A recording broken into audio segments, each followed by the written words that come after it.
থেকে প্রায় ৩০০ বছর আগে যশোরের জমিদার কালী পোদ্দার যশোর থেকে কলকাতা পর্যন্ত এই ৪০০ কিলোমিটার রাস্তা তৈরি করেছিলেন।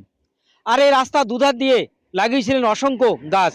পথ চলতি সাধারণ মানুষ যাতায়াত করার সময় এই গাছতলায় বিশ্রাম নিতেন। কিন্তু আজ এই গাছগুলি বয়সের ভারে অনেক গাছ মৃতপ্রায়, বেশ কিছু গাছ মারা গিয়েছে। বনগাঁ পৌরসভার পক্ষ থেকে এই মৃতপ্রায় গাছগুলি কেটে নতুন করে শিল্প সৃষ্টি করছেন। পাশাপাশি যে গাছগুলো কাটা হচ্ছে সেখানে নতুন করে আবার গাছ লাগানোর চিন্তা ভাবনা করছেন পৌরসভা।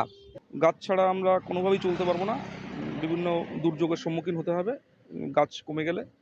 তো যখন গাছ মারা যায়, কোনো গাছ মারা গেলে সেক্ষেত্রে আমাদের তো কিছুই করণীয় থাকে না। গাছের পাশে, এই পথের পাশে যে গাছগুলো সেগুলো নষ্ট হয়ে যায়। কিন্তু বনগাঁ পৌরসভা যে অভূতপূর্ব যে কাজ করেছে, যেটা মানে মরা গাছগুলো যেগুলো নামী শিল্পীদের দিয়ে সেকে সুন্দর করে তাদেরকে একটা নতুন জীবনদান দেওয়া, মানে সৌন্দর্যের দিক দিয়ে একটা সৌন্দর্য ফুটে উঠেছে সেই শিল্পকর্মের মাধ্যমে। এইটা কিন্তু বনগাঁ পৌরসভা অসাধারণ একটা কাজ করেছে। এবং সেক্ষেত্রে আমরা দেখেছি অনেক গাছই এখানে মানুষের মৃত্যুর ফাঁদ হয়েছিল, সেই গাছগুলো কেটে দিয়ে আমরা সেখানে একটা গাছের নিদর্শন, শিশু গাছ ছিল, তার নিদর্শন রাখার জন্য বিভিন্ন মডেল তৈরি করেছিল।